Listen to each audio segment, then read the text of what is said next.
Hello, dear family. Welcome to Echoes and Tales. Kindly hit that subscribe button and give us a like. It truly means the world to us. Don't forget to share this video with your friends and loved ones, and be sure to turn on post notifications so you never miss our upcoming stories. We truly appreciate your support. Now, sit back, relax, and let's dive into the tale. It all began on a quiet Saturday evening. John sat on his couch, scrolling through an online dating site out of sheer boredom. He had seen many profiles that made him shake his head until he saw Daniella. Something about her eyes and her simple profile tugged at his heart. "Hello, Daniella. I hope your smile is just as real as your heart," she replied in minutes. They chatted about books, faith, and purpose. And just like that, a seed was planted. 2 weeks later, they met at a modest cafe in Lekki. No fireworks, no dramatic background music, just a gentle sense of belonging. John felt peace with her. Their relationship blossomed over time. She supported his dreams, he encouraged her prayers. They fasted together, laughed together, and learned from each other. On a rainy evening, with candlelight flickering and soft gospel music playing, John went down on one knee. "Let's walk through life together, rain or shine." She said yes with tears in her eyes. 2 years after their first message, they were married in a small church in Surulere. Family, friends, and the fragrance of hope filled the air. Life was beautiful. John worked with an international company in Victoria Island. Daniella continued teaching part-time and running her book club. Their apartment was cozy. Laughter echoed through its walls. A year into their marriage, John came home with an envelope. The company was downsizing. He had been let go. Daniella didn't flinch. She hugged him tight. "God is still with us." Daniella got a full-time teaching job in a small private school. The pay was meager, but it was something. They sold their car, downgraded their meals, and managed every kobo. Months passed. John submitted CVs daily. He started a side business. It failed. He taught private lessons, washed cars, did everything. Nothing stuck. But he kept waking up to try again. After months of disappointment, John finally got a job as a teacher in a small private school on the outskirts of Lagos. It wasn't what he wanted, but he needed it. Daniella smiled through the pain. "It's a step forward," she whispered, holding his hand. John quickly stood out. His intelligence, ideas, and passion for education made students admire him. But among the staff, he was too different. Too sharp. His boss, Mrs. Jaja, couldn't stand it. She belittled him, mocked him, and gave him menial tasks meant for cleaners. John endured the insults. He mopped the staff room floor, carried furniture, and even fixed leaking pipes. "It's just for now," he'd say. But each day chipped away at his dignity. At night, he'd return home to face another battle: unpaid rent. Madame Doyen, their landlady, once admired John. He had cleaned her compound, fixed her tap, and even helped her with her son's homework. But love faded with unpaid rent. One morning, she summoned him and said plainly, "Pack out. I need someone who can pay." John pleaded. Daniella cried. Madame Doyen folded her arms. "This is business." And just like that, their home was no longer theirs. They packed their lives into bags, unsure where to go. Daniella had just switched jobs, now teaching at a new school with a slightly better salary. In desperation, she begged the school owner, Mrs. Smith, to let them stay in an unused classroom. It was granted, for now. By night, they locked school gates, pumped water at midnight when NEPA brought light, and ensured the school was safe. They became unofficial night guards. By day, they worked with tired eyes and forced smiles. At first, Mrs. Smith seemed kind, but soon her strange behavior began to show. She brought Daniella fruits and soups, urging her to eat. She'd borrow earrings and necklaces, things she could easily afford. Daniella, discerning in spirit, knew something wasn't right. Daniella stopped wearing the borrowed items, politely declined the food. Mrs. Smith changed. She became cold, aggressive. One evening, she snapped, accusing them of ingratitude. "You people should leave," she barked. Again, they were homeless. A friend offered them space to sleep in her office. The rule was simple: arrive at night, leave before sunrise. It wasn't home, but it was something. The office space was cold and bare. No mattress, no privacy, just a piece of foam and worn-out blankets. Every night, John and Daniella sneaked in quietly, careful not to disturb the surroundings. By dawn, they'd pack up and leave like shadows that never existed. Morning after morning, They'd rise early to clean the office before the owner arrived. Daniella would sweep the corridor, and John would polish the glass doors. They did it with grace, never complaining, never leaving a trace that they had slept there. Despite their pain, they shared quiet joy. One night, as the rain poured outside, they danced barefoot on the tiled floor of the office. Daniella laughed so hard, she cried. "We're still alive," she whispered. "We still have each other." After nearly a year of rejection, John got a call. A small media agency needed someone to manage online ads. The pay wasn't much, but it came with hope. The kind of hope they hadn't felt in years. That night, they celebrated with 2 bottles of malt and a cara. They laughed, prayed, and dreamt. But the next morning, just as John was preparing for his first day at the new job, the office owner called. "You have to leave. I need full use of my space." They had nowhere else to go. No family, no friends willing to help. 11 months of moving from one place to another. Now, they were truly homeless. They sat at a bus stop that night, watching the streetlights flicker. With borrowed money, they rented a single room in a crowded compound in Mushin.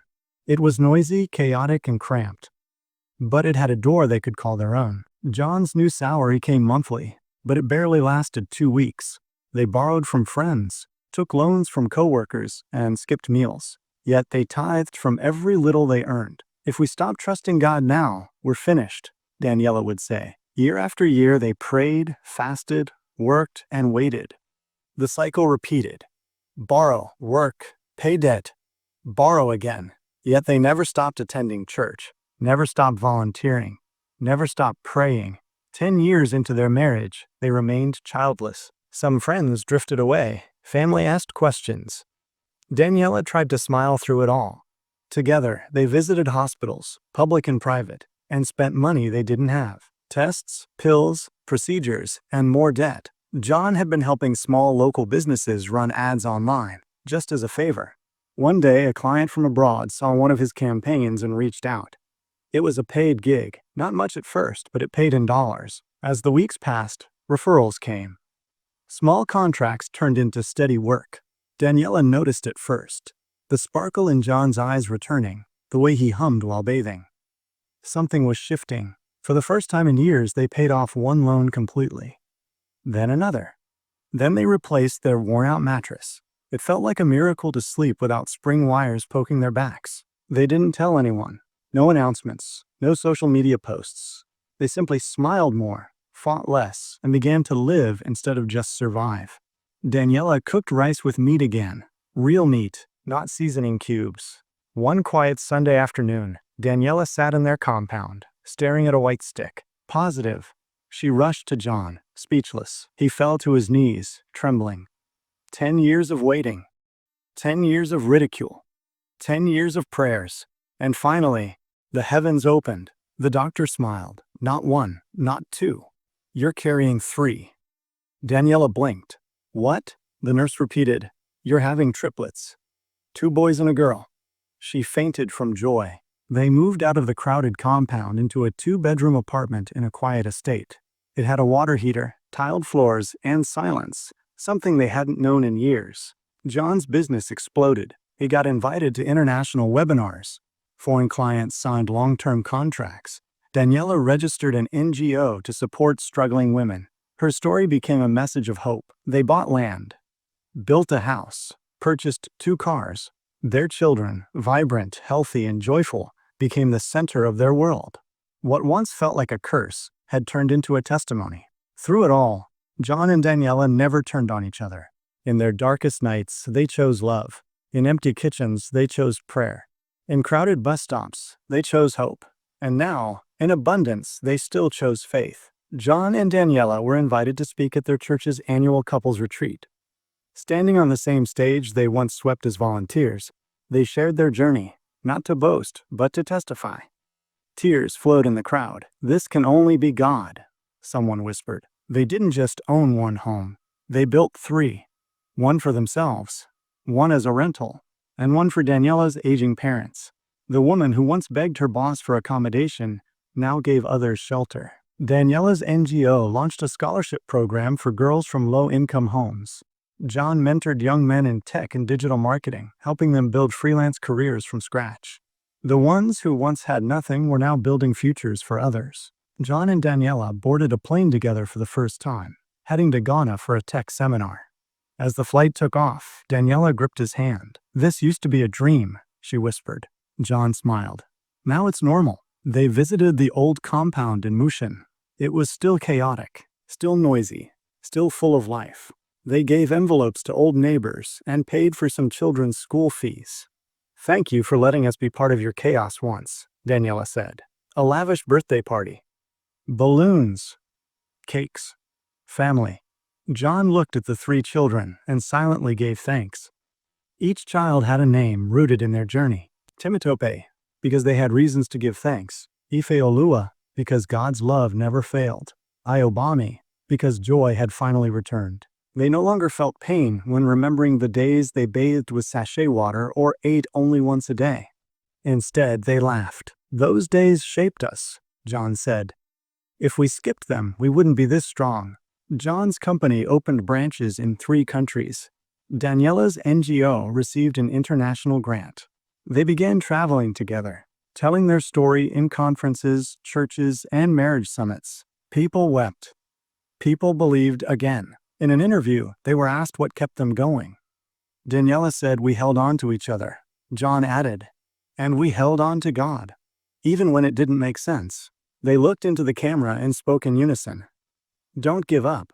Your story is not over." Now living in a serene estate in Lagos with a home in Canada and properties around Nigeria, John and Daniella start each morning in prayer. They never stop thanking God, not for the riches, but for the journey. The rain stopped. The sun came. But it was never really about the weather. It was about holding on through the storm and coming out stronger together. When the rain wouldn't stop is more than just a love story. It's a journey of faith, resilience, and divine timing.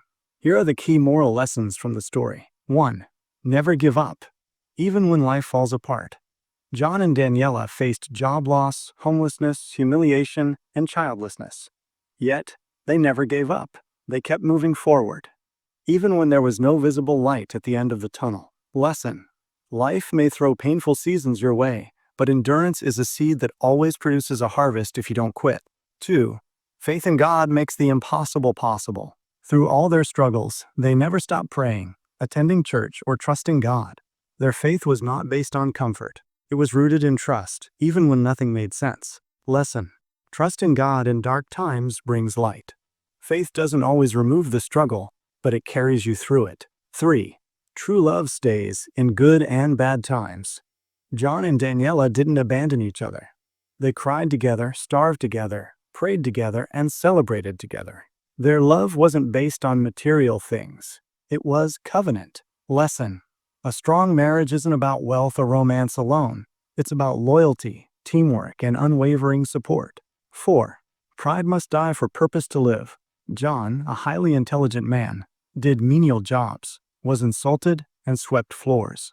Yet he didn't allow pride stop him from doing what needed to be done to survive. Lesson. Humility is strength. God often uses low places to prepare people for high positions. 5. Don't underestimate small beginnings. John's breakthrough came from a side hustle, something he started casually. That little effort became the foundation of his future success. Lesson. What seems small today can open mighty doors tomorrow. Be faithful in the little. 6. Delayed does not mean denied. They waited 10 years to have children. The delay was painful, but in the end, they were blessed with triplets, more than they asked for. Lesson. Delay is not a sign of denial. Sometimes, the longer the wait, the bigger the blessing. 7. Always give back when you rise. Even after becoming successful, John and Daniella returned to their former neighborhood, helped others, mentored young people, and supported women through Daniella's NGO. Lesson. True success is not just in what you have, but in what you give. 8. Adversity builds strength and character. The trials they went through didn't destroy them. They built their character, shaped their values, and prepared them to handle success. Lesson. Trials don't come to kill you. They come to refine you. 9. Be discerning of people's intentions. Daniella's spiritual discernment helped her avoid dangerous traps when Mrs. Smith tried to manipulate her spiritually. Lesson. Not everyone who helps you has pure intentions. Always seek wisdom and spiritual alertness. 10. There's beauty after the storm. After everything, the pain, the losses, the rejection, came restoration. Not just survival, but abundance. Lesson. No matter how hard it rains, the sun always shines again. Your storm will pass. Keep going. That brings us to the end of the story. What lesson did you take from it? Share your thoughts in the comment section. Don't forget to leave a like, subscribe, and turn on post notifications so you'll know whenever we release a new video. Also, feel free to share this with someone who might enjoy it. Thank you so much.